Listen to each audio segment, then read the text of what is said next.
नमस्कार दोस्तों, एक बार फिर स्वागत है आप सभी का अपने YouTube चैनल 1-to-1 क्लासेस पे। अगर आप लोग अपने मार्क्स से दोस्तों सेटिस्फाई नहीं है, मैं बात कर रहा हूँ क्लास 12 के उन बच्चों से जिनका बोर्ड का रिजल्ट आ चुका है और वो लोग सेटिस्फाई नहीं हो पा रहे कि यार पिछले टर्म में हमारे इतने अच्छे मार्क्स थे, क्या गलती होगी हमसे सेकंड टर्म में कि मार्क्स इतना ज्यादा फॉल हो गए, ऐसा क्यों? तो दोस्तों आपके लिए सीबीएसई एक आखिरी मौका लेकर आ गया है। उस आखिरी मौके के बारे में सारी डिटेल मैं आपको आज बताने वाला हूं।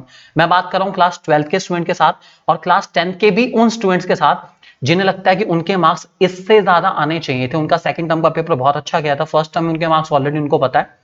अगर आपको ये नहीं पता कि सीबीएसई ने किस बेसिस पर आपको मार्क्स दिए हैं दोस्तों, तो वो भी प्रोसेस मैं आपको अगली वीडियो में जरूर बताऊंगा कि सीबीएसई ने जो 30+70 का रूल चलाया है, 30% आपके फर्स्ट टर्म के मार्क्स प्लस 70% आपके सेकंड टर्म के मार्क्स वाला जो रूल अप्लाई करा है, सीबीएसई ने पॉलिसी अप्लाई करी है, इसमें किस तरीके से आपको मार्क्स मिले हैं इसकी भी डिटेल मैं आपको अगली वीडियो में दूंगा। फिलहाल मैं आपको बता दूं, सीबीएसई ने आप लोगों के लिए आखिरी अवसर दिया है कि अपनी नोटबुक को खुलवा लो भाई, चेक करा लो अच्छे से।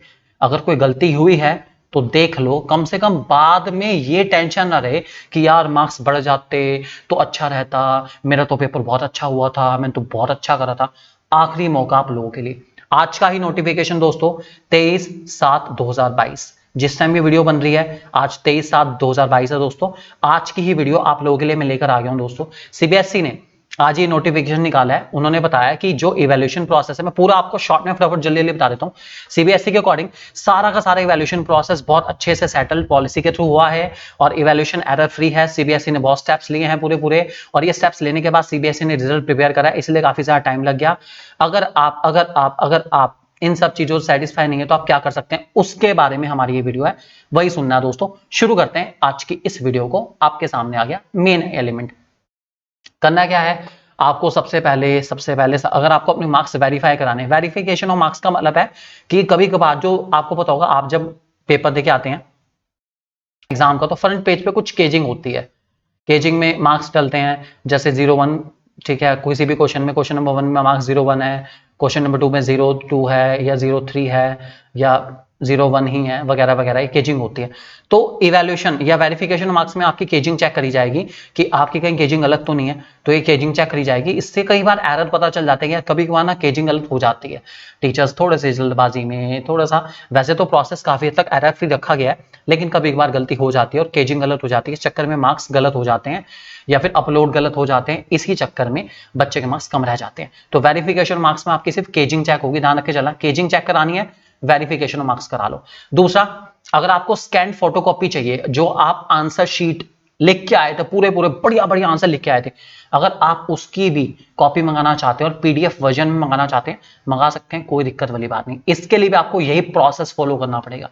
कैसे फॉलो करना है बताता हूं दोस्तों। और तीसरा, अगर आपको कोई भी उस आंसर शीट में एरर मिल जाता है कि क्वेश्चन बिल्कुल ठीक है, टीचर ने कट कर रखा है, या किसी बुक में वो ठीक लिखा हुआ है और टीचर ने गलत करा, हो जाता है, क्योंकि कभी कभार क्या होता है, हर इतने सारे रीजन्स के टीचर सीबीएसई के इवैल्यूएशन सेंटर पे आते हैं, सबके सब समझदार हो, सबके सब बहुत बहुत बहुत ज्यादा पढ़े लिखे हो, या सबके सब बहुत ज्यादा होशियार हो दोस्तों, ऐसा पॉसिबल नहीं है, बिल्कुल भी पॉसिबल नहीं है। हर प्रकार के लोग हैं और हर प्रकार एक्सपर्ट रखें, सब्जेक्ट के अंदर एक्सपर्टाइज रखें, ऐसा जरूरी नहीं है। तो कभी एक बार कोई आंसर किसी टीचर ने किसी एक पर्टिकुलर बुक में पढ़ा है तो उसके अकॉर्डिंग सिर्फ वही आंसर ठीक है, बाकी सब बुक वाला गलत है। तो अगर आपको लगता है कि वो आंसर जो आपने लिखा है वो ठीक है, या आपके टीचर्स ने, आपके ट्यूटर्स ने वैसा ही बताया, तो गो फॉर इट, रीवैल्यूएशन कराओ, कोई दिक्कत वाली बात नहीं है। चैलेंज करो सीबीएसई को कि हमारे मार्क्स क्यों काटे, ये बताओ, जवाब दो, मार्क्स दो या जवाब दो। सीबीएसई जवाब देगा, बिल्कुल जवाब देगा, घबराने की बिल्कुल जरूरत नहीं है। अब सीबीएसई डरा भी रहा है, नीचे सुन लीजिए क्या डरा रहा है, वो भी सुन लो जरा, पहले देख लेते हैं। Request for process will accepted on online, भाई ऑनलाइन ट्रांजेक्शन है, पूरी पूरी आपको ऑनलाइन ट्रांजेक्शन करनी पड़ेगी और पैसे जमा कराने पड़ेंगे इन सारे प्रोसेस के लिए। कितना कितना पैसा है आगे बताऊंगा दोस्तों। आगे उसके बाद इनकम्प्लीट ऑफलाइन एप्लीकेशन जो है वो रिजेक्ट हो जाएंगे, ऑफलाइन एप्लीकेशन को एक्सेप्टेबल नहीं, ध्यान रख के चलना। एक एप्लीकेंट एक ही ट्रांजेक्शन को कर सकता है, या एक ही पर्टिकुलर सब्जेक्ट के अंदर डाल सकता है, या मल्टीपल सब्जेक्ट में डालना चाहे डाल सकता है। एक ही इवैल्यूएशन के अंदर या एक ही सिंगल एप्लीकेशन के अंदर आपको सारे सब्जेक्ट के बारे में डालना पड़ेगा। सारे सब्जेक्ट आपको, एक सब्जेक्ट इवैल्यूएट कराना है, 2 कराना है, 3 कराना है, एक सिंगल एप्लीकेशन में आप 2-2, 3-3 सब्जेक्ट जितने भी कराने, एक सिंगल एप्लीकेशन में ही करा लेना, बता देना, उसके हिसाब से पैसे भी चले जाएंगे। उसके बाद बोर्ड रिस्पॉन्सिबल नहीं है अगर मार्क्स डिले हो जाते हैं या प्रोसेस हो से डिले होती है, बोर्ड इसके लिए कोई रिस्पॉन्सिबल नहीं है। और अगर एक मार्क्स भी कम होता है या ज्यादा होता है तो जो भी होगा वो इफेक्ट हो सकता है। कभी कभार, बहुत रेयर चांसेस है, कभी कभार मार्क्स कट भी जाते हैं, बहुत रेयर है, बोर्ड डराएगा, लेकिन वैसे बहुत बहुत बहुत रेयर केस में होता है कि किसी बच्चे के मार्क्स इवैल्यूएशन या वेरिफिकेशन में कटे हों। ज्यादातर केस में बढ़ते ही हैं, बहुत बार बढ़े हैं बच्चों के मार्क्स दोस्तों, गलतियां हो जाती हैं बोर्ड से, पहले भी बहुत बार ऐसा हुआ है, देखा गया है। कभी कभार ऐसा भी हुआ है कि एक बच्चे के मार्क्स बोर्ड में 38 उतरे हुए थे या आए थे, जबकि उसके एक्चुअल मार्क्स 83 थे। ये हुआ है पास्ट में, बकायदा ऐसा हो रखा है, और ये प्रोसेसेस हमारी आंखों के सामने हुई हैं, ऐसे बहुत बार गलतियां पड़ी गई है बोर्ड के पेपर में। तो ऐसा नहीं सीबीएसई बोर्ड भगवान नहीं है, गलतियां हो जाती हैं। तो अगर आप कराना चाहें करा सकते हैं। प्रोसेस बता देता हूं दोस्तों, आगे बता रहे वेरिफिकेशन 1 एनेक्सर 1 में आपको जो है 500 रुपए चार्ज देने पड़ेंगे अगर आप वेरीफाई कराना चाहते हैं, सिर्फ अपने मार्क्स को वेरीफाई कराना चाहते हैं।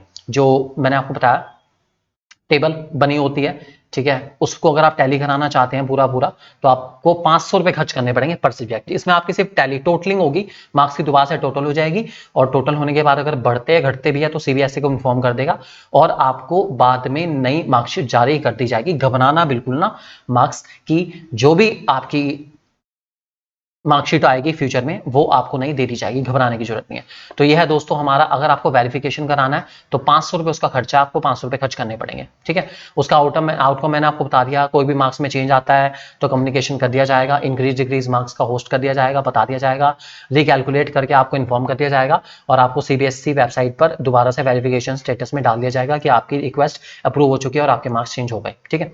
उसके बाद जो लोग इस वेरिफिकेशन वाली प्रोसेस के लिए अप्लाई करेंगे वही अपनी फोटोकॉपी आंसर शीट की मंगा सकते हैं। अगर आप लोग फर्स्ट वाला प्रोसेस फॉलो नहीं करते, ठीक है, आप अगर फर्स्ट प्रोसेस फॉलो करते हैं तभी आप सेकंड के एलिजिबल हैं। अगर आप फर्स्ट फॉलो नहीं कर रहे हैं तो आप सेकंड के लिए भी एलिजिबल नहीं है, बिल्कुल भी ध्यान रख के चलना। आप सोचोगे मैं सीधा कॉपी मंगा लूं, ऐसा पॉसिबल नहीं है। सीबीएसई कह रहा है पहले आपको वेरीफाई कराना पड़ेगा, उसके बाद ही आप नोटबुक मंगा सकते हैं। बिना वेरीफाई कराए आप नोटबुक नहीं मंगा सकते, नहीं मंगा सकते, नहीं मंगा सकते। फिलहाल नोटबुक मंगाने का क्या प्रोसेस है वो सुन लीजिए। अगर आपको अपनी आंसर शीट मंगानी है तो आप क्या करना है, 700 रुपए लगेंगे भाई, पूरे 700 रुपए, 700 रुपए पर सब्जेक्ट आपको खर्च करने पड़ेंगे। पीडीएफ वर्जन आपको मिल जाएगा, आराम से देखना, तसल्ली से देखना, जितने ट्यूटर्स हैं उनको भी दिखाओ, अपने टीचर्स को दिखाओ, जिसको दिखाना दिखाओ, बेचिंत होकर दिखाओ, उन्हें क्या गलतियां ढूंढो, कहां कट गए हैं मार्क्स, ढूंढ लो गलतियां। अगर मिलती है तो अगले वाले लेवल पे आ जाना। अगर गलती मिल जाती है, जो कि मिल सकती है, बड़ी बात नहीं है, मैं नहीं कह रहा कि नहीं होगी, हो सकती है, बिल्कुल गलतियां होती है, ठीक है। और अगर आपने ये वाला प्रोसेस फॉलो करा है तो आप तीसरे वाला प्रोसेस फॉलो कर सकते हैं, आप अपने मार्क्स को इवैल्यूएट करा सकते हैं। इवैल्यूएट का मतलब है, मान लीजिए आपने क्वेश्चन नंबर 13 को अटेम्प्ट करा, ठीक है, आपका क्वेश्चन नंबर 13 आपने अटेम्प्ट करा, जो भी था, ठीक है, उसमें आपने जो भी लिखा टीचर ने उस पर आपको नंबर नहीं दिए, या वो आंसर आपका ठीक है, उस पर आपको लगता है कि आपको आराम से 1 नंबर 2 नंबर, आपके स्कूल टीचर भी कह रहे कम से कम 2 नंबर तो बनते थे यहाँ पे, ऐसा किसी किसी बुक में मेंशन है, किसी बुक में मेंशन है बकायदा। हो सकता है उस टीचर की नॉलेज में, जो भी इवैल्यूएटर वहां पे रहा उसकी नॉलेज में ऐसा आंसर नहीं होगा, उसने कट कर दिया, आप चैलेंज करो, ठीक है। आप बकायदा आपको सबमिट करनी पड़ेगी कंप्लेन की क्वेश्चन नंबर 13 मेरा गलत है। हर क्वेश्चन के लिए आपको 100 रुपए का चार्ज देना पड़ेगा दोस्तों, ध्यान के चलना, हर क्वेश्चन के लिए आपको 100 रुपए का चार्ज देना पड़ेगा। सीबीएसई को आपकी मजबूरी है भाई, देना पड़ेगा, कोई ऑप्शन नहीं है बिल्कुल भी, आपको 100 रुपए खर्च करने पड़ेंगे, 100 रुपए सीबीएसई को देने पड़ेंगे। अगर आप अपने मार्क्स को रिवैल्यूएट कराना चाहते हैं तो आपको पूरे 100 रुपए देने पड़ेंगे, पर क्वेश्चन के हिसाब से आप 100 रुपए पूजेंगे सीबीएसई के चरणों में, तब जाके आपका वो क्वेश्चन रिवैल्यूएट होगा। तो कुछ नहीं है, आपने कहा क्वेश्चन 13 गलत है, आप रिवैल्यूएट करो, आप उनका रीजन बताएंगे कि भाई इस बुक के अंदर इस पेज पे ये आंसर ऐसे ऐसे गिवन है और हमने यही लिखा है, तो सीबीएसई उसको इवैल्यूएट करेगा, टीचर्स को कहेगा भाई चेक करो एक बारी, चेक करने के बाद अगर लगेगा हाँ यार मार्क्स बढ़ने चाहिए, बढ़ा देंगे, तो मार्क्स बढ़ जाएगा आपका, तो कोई दिक्कत वाली बात नहीं है। पर क्वेश्चन आपको 100 रुपए खर्च करने पड़ेंगे सीबीएसई को चैलेंज करने के लिए। सीबीएसई को चैलेंज फ्री में नहीं होगा भाई, ध्यान रख के चलना, 100 रुपए पर क्वेश्चन आपको करना पड़ेगा अगर आपको एक भी क्वेश्चन को चैलेंज करना है तो, ध्यान रख के चलेंगे इस बात को, ठीक है। फोटोकॉपी आपके पास आ जाएगी, उसको देख के आराम से जिससे मर्जी चेक करा लो यार, आराम से तसल्ली के साथ चेक कराओ। और अगर बाय चांस आपको नहीं पता चलता और आपकी नोटबुक इकोनॉमिक्स या बिजनेस स्टडीज हुई तो मेरे से चेक करा लेना, कोई दिक्कत वाली बात नहीं है। चेक कराने के लिए आप मुझे इस नंबर पे भी फॉरवर्ड कर सकते हैं वो पीडीएफ, कोई दिक्कत नहीं, मैं आपकी नोटबुक बहुत अच्छे से चेक कर दूंगा, देख के आपको बता दूंगा कि आप किस क्वेश्चन पे चैलेंज कर सकते हैं। ये मेरा नंबर है व्हाट्सअप नंबर, आप इस पर मुझे मैसेज कर सकते हैं, 8445201000 पर मैसेज करो, आपको 100% सोल्यूशन मिलेगा, कोई दिक्कत वाली बात नहीं। इसके अलावा दोस्तों जिन लोगों ने जो भी ऑब्वियसली बात, अगर कुछ भी मार्क्स का इवैल्यूएशन में कोई भी चेंज आता है तो आपको रिजल्ट उसके अकॉर्डिंग चेंज हो जाएगा, रिवैल्यूएट हो जाएगा रिजल्ट, यही चीज वो कहना चाह रहे हैं। और उसके बाद नई मार्कशीट आपको मिल जाएगी, मार्क्स अवॉर्डेड आपको मिल जाएंगे नए वाले, और उसके अकॉर्डिंग आपको मार्कशीट भी वेरिफिकेशन के अकॉर्डिंग मिल जाएगी कुछ टाइम के बाद, टेंशन मत लेना, मिल जाएगी, सब मिल जाएगी। अब सुन लो भाई, दिन कब कब तक के लिए वैलिड है, ध्यान से सुनना। ऑनलाइन अप्लाई करने के लिए ज्यादा टाइम नहीं है हमारे पास, सिर्फ ट्यूजडे 26 से लेकर 28 तक का टाइम, मतलब आज 23 तारीख है, ठीक है, 23 या कुछ लोग 24 को देख रहे होंगे, परसों मतलब 26 तारीख को ये साइट, सीबीएसई की साइट पर एक पोर्टल अलग से बना दिया जाएगा, ठीक है। उस साइट पर आप जाके वहीं पे आप रिवैल्यूएशन का एक पोर्टल देखेंगे, खुला हुआ आपको मिल जाएगा आराम से, वहां पे आप आराम से जाके जाएंगे, सीरियस वाइज आपको अपनी कंप्लेन अप्लाई करनी पड़ेगी, मुझे इस सब्जेक्ट के अंदर रिवैल्यूएट कराने हैं, सीरीज चलने की पड़ेगी, 500 रुपए कटेंगे आपके, आप अप्लाई कर सकते हो, कोई दिक्कत वाली बात नहीं। 26 तारीख ट्यूसडे से लेके 28 तारीख थर्सडे तक का टाइम है भाई, प्लीज इसी टाइम में करा लेना, सबके सब क्लास 10th वाले और क्लास 12th वाले करा लेना, करा लेना, करा लेना, भूलना मत बिल्कुल भी, आगे दिक्कत हो जाएगी नहीं तो बहुत ज्यादा, ठीक है। इसके अलावा अगर आपको मान लीजिए जो भी होगा उसके बाद आप कीप अपडेट चेक कर देना ना, सीबीएसई की साइट पर आपको नंबर वगैरह मिल जाएगा, एक कोडिंग मिल जाएगी, आपका ये एप्लीकेशन नंबर है, उसके अकॉर्डिंग आप चेक करते रहोगे, चेक करते 2-3 दिन 4 दिन 5 दिन के बाद वो रिजल्ट अपडेट कर देंगे कि भैया ये रिजल्ट आया, आपके मार्क्स में कोई चेंज आएगा तो चेंज बता देंगे, नहीं आया चेंज तो वो चेंज बता देंगे, भाई चेंज नहीं आया कोई भी, ठीक है। उसके बाद आपको अगर इवैल्यूएशन कराना है अपनी आंसर शीट का, आंसर शीट मंगानी है आपको, तो फिर आपको 700 रुपए खर्च करने पड़ेंगे, देने पड़ेंगे 700 रुपए, और इसका टाइम 2 ही है, 8 तारीख और 9 तारीख, 8 अगस्त और 9 अगस्त 2 दिन है, सिर्फ 2 दिन है भाई, प्लीज उन्हीं डेज में कर लेना, याद रखना इस बात को। 26-27 ये तारीख आपकी है, 26 से 28 तारीख आपकी है एप्लीकेशन के लिए, अप्लाई करने के लिए, ठीक है। उसके बाद आपकी 8 और 9 तारीख है आपकी फोटोकॉपी के लिए, अगर आपको अपने आंसर शीट की फोटोकॉपी मंगानी है, ठीक है, तो ये 2 तारीख है। और उसके अलावा 13 तारीख और 14 तारीख, ये 2 तारीख आपको दे रखी है, अगर आप री इवेल्युएट कराना चाहते हैं किसी आंसर को तो ये 2 तारीख आपको मिल जाएगी। इन 2 तारीख में जिससे चेक कराना है इससे पहले पहले चेक करा के 8-9 को जितना भी शीट आ जाएगी चेक कराओ, जरा जरा फटाफट जल्दी चेक कराओ, और 100 रुपए पर क्वेश्चन के हिसाब से, अगर आप सीबीएसई को चैलेंज करना चाहें तो चैलेंज कर सकते हैं दोस्तों।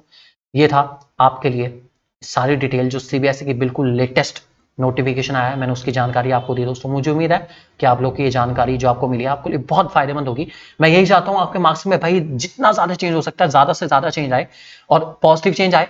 मैं तो चाहता हूं आपके marks 5 marks 6 marks 8 marks 10 marks 20 marks बढ़ने ही चाहिए यार, बढ़ने चाहिए मार्क्स, मेरी तरफ से बढ़ने चाहिए मार्क्स, 100% बढ़ने चाहिए।